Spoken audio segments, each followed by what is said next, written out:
Fala pessoal, beleza? O vídeo que você vai ver a seguir é o trecho de uma aula que eu dei ontem para os meus alunos da Forja, uma direção intelectual, que é a nossa mentoria que ocorre a cada 15 dias. Eu fiz um estudo de caso acerca de um aluno específico, o Rian, que foi aprovado em medicina pelo Enem, conseguiu a média de 817 em apenas basicamente 5 meses de estudo, né? A história dele é muito interessante, é muito boa, vale bastante a pena você aprender com ele algo sobre o domínio da mente, sobre o domínio dos estudos, e eu vou fazer essa análise, esse estudo de caso aqui, como parte do nosso desafio da confiança inabalável, porque foi isso que o Rian teve, acima de tudo, uma confiança muito grande, uma confiança inabalável.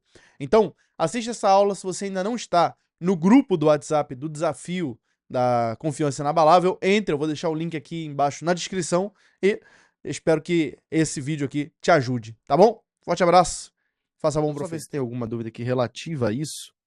Em primeiro lugar, tem isso aqui maravilhoso, né? Esse depoimento aqui que o Rian Kelvin trouxe, que eu quero compartilhar aí para vocês. Obrigado, Alexandre. Boa noite, Ayla. Ó, não sei se todo mundo viu esse depoimento aqui do Rian. Boa noite a todos. Primeiramente, peço desculpas. Há tempos que não visualizava a comunidade. Me chamo Rian, tenho 17 anos. Foi aprovado em medicina pela Universidade Federal do meu estado em 9º lugar. Tirei 817 de média geral no Enem 2024 e poderia ser aprovado em todas as universidades do Brasil, com exceção da USP. Hoje venho expor minha felicidade e um pouco da minha história. E também venho agradecer principalmente ao Matheus, pois tenho certeza que foi ele um dos principais responsáveis por minha aprovação. Quando comecei a estudar no ano passado, não achei que eu era capaz. Também não tinha a mentalidade de um aprovado, muito menos os hábitos de um aprovado. Preste atenção, pessoal. Ele começou a estudar no ano passado. Um ano de estudo para ter essa média aqui no Enem. O cara literalmente arrebentou o Enem, né? Ele socou o Enem bem no meio do nariz. Não achei que era capaz, também não tinha a mentalidade de um aprovado, muito menos os hábitos de um aprovado. Mas acompanhar o Matheus pelo YouTube ressignificou muitos pensamentos meus, inclusive espirituais. Muito por causa do Matheus, eu voltei a ter uma vida espiritual ativa, rezando e agradecendo a Deus todos os dias. Comprei o livro dele e li todo em menos de 3 semanas. Para mim foi um grande feito, pois não tinha o hábito de ler. Porém, eu adquiri esse conhecimento do livro e não coloquei em prática. Até que um dia, lembro bem, acordei atordoado 4 da manhã, fui assistir os vídeos disponíveis na QIFI, quando você compra o livro. Aqueles vídeos do Matheus abriram minha mente de uma maneira inexplicável. Me fez virar a chave em pleno meio do ano. Dali em diante eu decolei. E devo muito ao Matheus por isso e também à comunidade que me ajudou em dúvidas que tive pré-ENEM e pós-ENEM. Bom, essa é um pouco da minha história. Desejo a todos que ainda estão na luta pela aprovação minhas sinceras boas esperanças, mas lembre-se, prepara-se o cavalo para a guerra, mas é do Senhor que depende a vitória. Fiz questão de trazer esse depoimento aqui maravilhoso, maravilhoso, do Rian, porque, olha só, cara, muita gente já está aqui, às vezes desanimada, né? E aí eu gostaria que esse fosse o tema dessa direção de hoje. Muita gente tá aqui, né? Já tá desanimado, por exemplo, achando que ou não dá tempo de ser aprovado, ou que a oportunidade já passou. Ah, eu já tô velho, falta pouco tempo para a prova. Tem muita gente que melhor do que eu que tá estudando há muito tempo, etc, etc, etc. Essas coisas sempre rondam a cabeça do pessoal. E qual foi a virada de chave aqui do Rian, que a gente nota, né?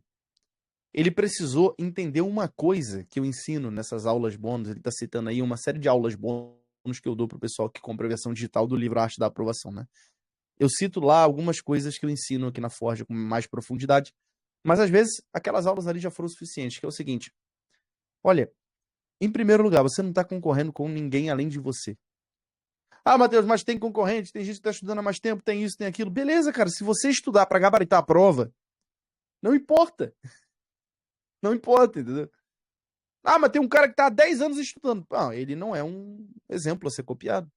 Com todo respeito à galera que está há 10 anos, 8 anos, 5 anos, ou sei lá mais quanto tempo.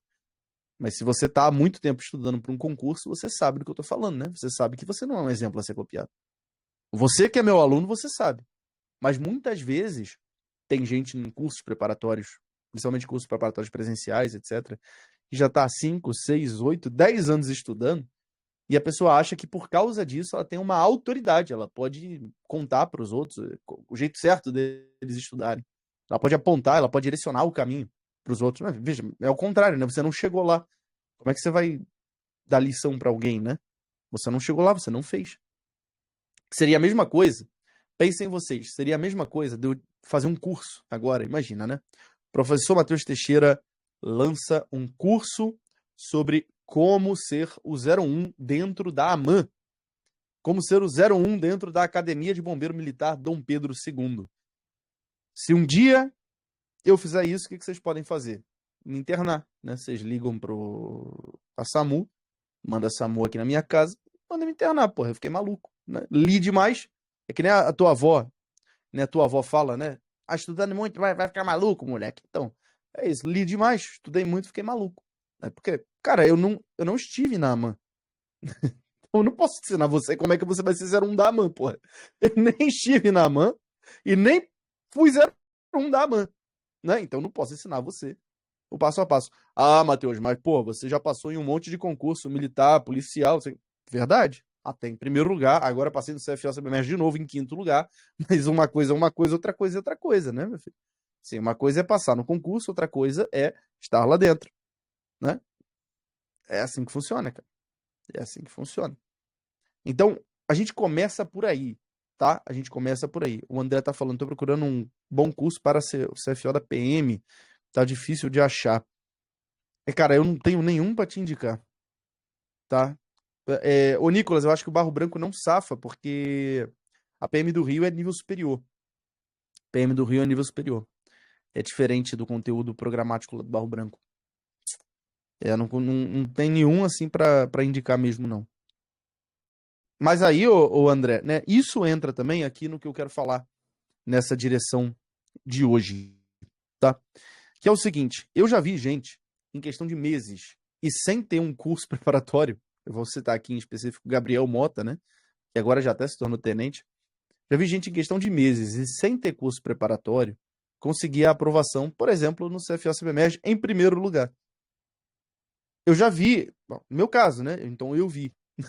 Eu vi eu mesmo fazendo o seguinte: em 10 meses de estudo, no meu caso, eu tive curso preparatório. Aliás, eu tive mais de um, né? Porque eu preferi pecar por excesso do que por falta. Então, eu tinha o curso preparatório presencial e eu ainda comprei uns cursos online, assim. E eu usava uma aula de um curso, outra aula de outra. Eu usava material de acordo com com o meu interesse.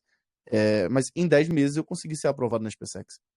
Né? Em 10 meses eu saí do zero, literalmente ali. Em novembro de 2017 eu tava zerado, burro pra cacete, igual uma porta. E consegui me erguer a estar no nível de passar na SpaceX logo na primeira convocação. Não foi nem como na lista de reserva majorado, não. Aprovado e convocado mesmo. Então é o seguinte, eu noto, com base nessa experiência que eu vivi, na experiência, cito o Gabriel, porque foi o caso mais espetacular, assim, foram uns 8 meses de estudo, mais ou menos, o caso do Gabriel, para passar em primeiro lugar. Mas tem vários outros casos que eu posso citar aqui de pessoas que passaram em concursos dos mais variados níveis, né? Desde concurso de prefeitura até TRT, até concurso de polícia civil, o cara começando, tipo, 6 meses para a prova. E tem uma coisa que você precisa fazer para que numa questão de meses você consiga a aprovação, enquanto outras pessoas ficam durante anos batendo com a cabeça na parede e sem ter resultado. E essa única coisa da qual eu estou falando se chama simplesmente domínio da mentalidade. Ah, Matheus, não, isso aí é mentira, isso aí é papo de coach, isso aí não sei o que, não sei o que lá. Beleza. Assim, uma coisa engraçada, um fenômeno engraçado no Brasil é que o brasileiro ele tem o costume, né, de fazer assim, ele quer matar a pulga na vaca, né?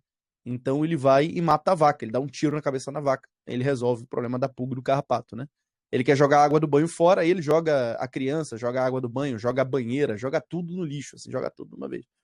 É a mesma coisa que esse negócio de coach, né? Assim, os coaches falam de mindset, os coaches falam de mentalidade de sucesso, eles falam disso, falam daquilo. Beleza. Em grande medida, tem um monte de coach que é vagabundo, que só fica enganando os outros. Tem, é verdade. Mas isso não faz com que tudo aquilo ali seja mentira e nem que todos os coaches sejam absolutamente vagabundos. Afinal de contas, se você for ver as maiores empresas americanas, os maiores CEOs, os bichos mais milionários dos milionários aí que você pensar, você vai descobrir que todos eles têm coach. Tá? Você pensa aí no Elon Musk, tem. Jeff Bezos, tem. Bill Gates, tem. Todos eles, beleza? né? Quem normalmente odeia coach do fundo do coração é o seu Zé, né, que não ganha nenhum salário mínimo direito e tem que acordar 4 horas da manhã todo dia para ir trabalhar no emprego que ele odeia, para depois gastar o dinheiro com coisas que ele odeia e não gostaria de gastar. Então eu já quero botar aqui um negócio assim, vamos traçar a linha na areia em relação ao seguinte: nem tudo o que os coaches falam está errado, embora muitas vezes esteja mal aplicado, beleza? Muitas vezes está mal aplicado, muitas vezes está exagerado, né? Muitas vezes está simplificado demais, mas não deixa de ser verdadeiro de alguma forma. Não deixa de conter verdades ali. Afinal de contas, se tudo fosse mentira, os caras já teriam sumido, né? Assim, porque, porra, ninguém tem resultado com o que eles falam. Então a gente tem que ter aquela sabedoria que São Paulo nos ensina na Bíblia. Teste tudo, retém o que é bom. Teste tudo, retém o que é bom. Ou seja, tem coisa que a gente deve ouvir, a gente deve aplicar, ver que funciona mesmo e reter. E tem coisa que é baboseira, tem coisa que a gente vê, cara, isso aqui joga fora. Idiotice. Essa questão de mentalidade é um negócio que na cabeça do brasileiro ficou muito clichê por conta, né, do excesso lá de coaches desempregados que só são formados no ensino fundamental e que começaram a repetir esse negócio, né, ad nauseam. Mas, cara, isso é uma das coisas mais verdadeiras quando nós estamos falando de resultados para um intuito competitivo como a aprovação no concurso no vestibular. Se você for ler, eu já vou responder a tua pergunta aí, Mateusão. Se você for ler a biografia do Michael Phelps, você vai ver isso. Se você for ler a biografia, né, do Ayrton Senna, você vai ver isso. Se você for ler a biografia do Usain Bolt, você vai ver isso.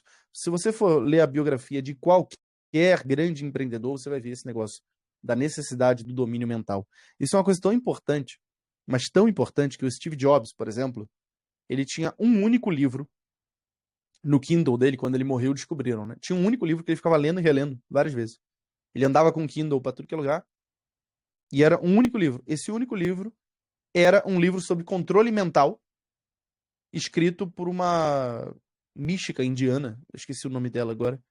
Era o único livro que ele tinha no Kindle dele. E ele ficava lendo e relendo aquilo constantemente. Um livro que mostrava várias práticas, várias técnicas de controle mental, né, aplicáveis ao dia a dia. Então, assim, se a gente não vai por esse caminho aqui e a gente não começa a prestar mais atenção nisso, a confiança fica prejudicada, a capacidade de retenção do conhecimento fica prejudicada, a capacidade de fato se jogar para dentro do intuito competitivo, se jogar para dentro daquela tarefa que está bem à sua frente, que você precisa realizar, ela simplesmente não existe. Quantas vezes, você sabe disso, quantas vezes você não tirou o pé do acelerador por nenhum outro motivo que não medo, insegurança e falta de confiança? Quantas vezes você já não fez isso? Quantas vezes você sabia que estava lá, que estava no caminho certo, que daria para fazer, mas você teve medo de sucesso? Ou você já começou a pensar, eu acho que isso vai dar errado, e entra um mecanismo aqui, uma racionalização, como Freud dizia. Que racionalização é essa? Um mecanismo de defesa. Você começa a racionalizar assim, não, eu não posso fazer isso, porque se eu fizer... Veja, você não fala isso na sua mente, mas é o processo que acontece. Eu não posso fazer isso, porque se eu fizer e der errado, eu vou me decepcionar muito mais do que se eu não fizer. É ou não é? Pensa um pouquinho agora, se não é isso que passa lá no fundo da mente. Eu não vou entrar de cabeça nisso aqui, porque se eu entrar de cabeça e der errado, vai doer muito mais do que se eu fizer um negócio meia boca e depois botar a culpa em outra coisa. Essa é a racionalização que tá lá no fundo, cara. Essa é a racionalização que tá lá no fundo. É um medo da dor, da decepção. É um medo de fazer, não dar certo, e você ter gastado tempo, você ter gastado dinheiro, você ter botado tua esperança, principalmente o principal não é nem tempo e dinheiro, é você ter botado a tua esperança, você ter acreditado de verdade. A gente tem medo de acreditar. Essa é a raiz, o cerne da coisa é isso aqui, o centro da coisa é isso aqui, medo de acreditar. Você tem medo de acreditar que seja possível, tentar de verdade, fazer por onde de verdade e dar errado. Que aí a decepção é muito maior. O Henrique falou aqui, meu caso foi parecido. O concurso que eu assumi, estou hoje aprovado, fazendo questões um mês antes da objetiva. Eu lembro dessa doideira. Fazia de acordo com o método que o senhor explicava. Não estudei em específico para ele, até porque na época o foco era prep. Mas fui fazer a prova com a mentalidade de dar o meu melhor e ser aprovado. Cara, eu tenho um caso de um aluno aqui, cujo nome agora eu esqueci, mas ele me contou essa história assim, eu achei uma das coisas mais bizarras, né? Quando teve o concurso da Polícia Civil aqui do Rio de Janeiro, o Autobiografia de um Yogi, aí ó, o André trouxe o livro que o Steve Jobs lia, era esse mesmo. Quando teve a prova da Polícia Civil do Rio de Janeiro, acho que foi há 2 ou 3 anos atrás, tinha um aluno meu que ele estava estudando pro Barro Branco na época. Só que o pai dele ficou ali pra ele, assim, não, faz a prova da Polícia Civil, faz a prova da Polícia Civil. E ele nem queria fazer, pra investigador. Ele nem queria fazer. Faz a prova, você quer. Aí o pai dele falou, pô, se inscreve que eu vou pagar a tua matrícula. Eu vou pagar a tua inscrição. Falei, beleza, pai, tá bom. Aí pegou, se inscreveu, gerou o boleto, mas ele não tava estudando pro Barro Branco. E ele tava fazendo o acompanhamento, tava fazendo a mentoria comigo. O pai dele pagou a inscrição e ele não estudou. Quando faltava um mês pra prova, mesma coisa do teu caso, né, Henrique? Quando faltava um mês pra prova, o que aconteceu com ele? O pai dele falou, pô, filho, você tá estudando pra prova, não sei o que lá. Meu sonho é ver você na Polícia Civil, porque, né, você sabe, seu avô era da Polícia Civil e tal, o avô dele tinha sido delegado. Aí ele falou, pô, acho que eu vou me dedicar um pouquinho. Ele veio falar comigo, falou, pô, mestre, você acha que dá? Eu falei, cara, o que eu sei é que se você não fizer nada, não vai dar. Então vai e faz teu melhor, pô.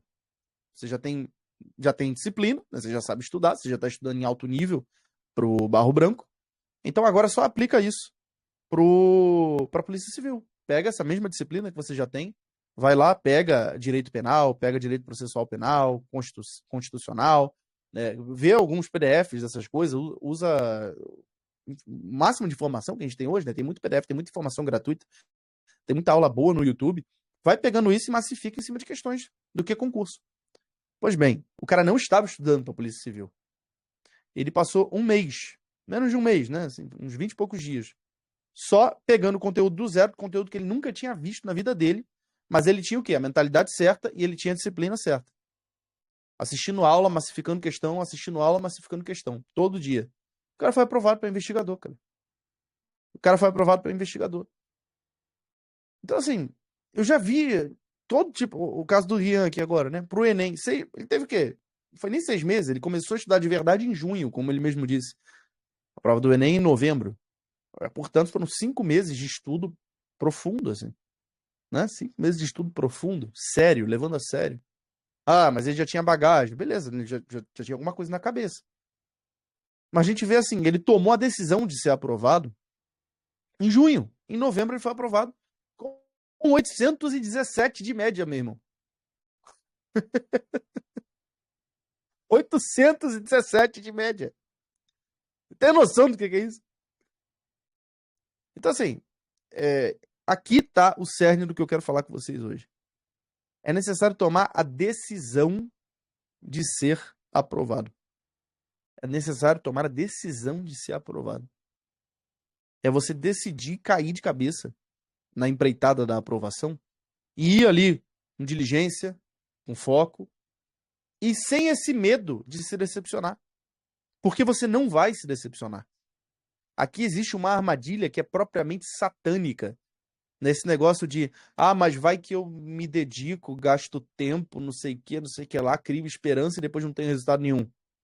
Filho, é impossível que você não tenha resultado nenhum.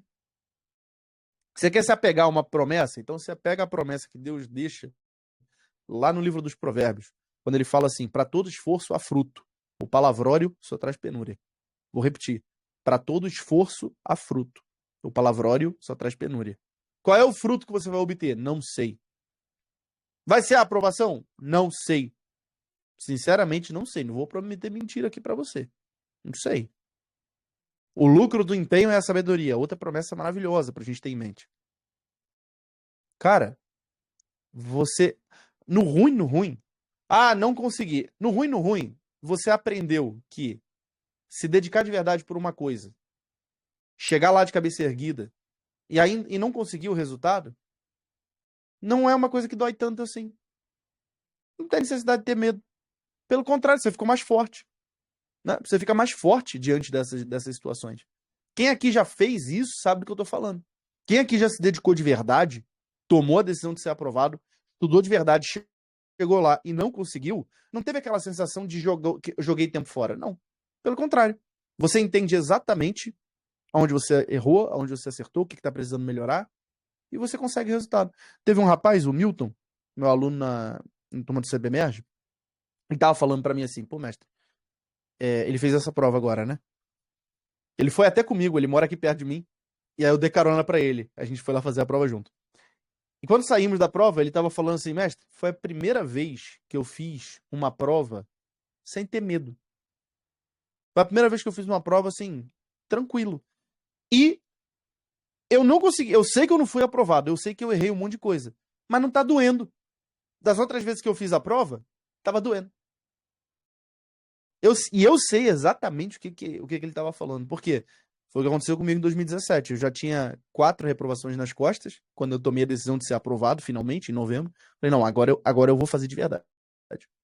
Agora eu vou cair, eu vou pegar a cruz agora. Eu não vou mais ficar fugindo da cruz. Eu vou pegar a cruz agora. Eu já tinha 4 reprovações nas costas. E no meio do caminho, antes de eu ser aprovado na SpaceX, eu reprovei de novo, reprovei na AFA, em 2018. Só que essa reprovação não doeu. Não doeu como as outras 4 que eu tinha tido. Porque eu tava me dedicando de verdade. Então, quando eu reprovei, eu notei assim, cara, só faltou tempo. Só faltou mais um pouco. Se eu continuasse nesse caminho aqui, funcionaria. Faltou um pouquinho só.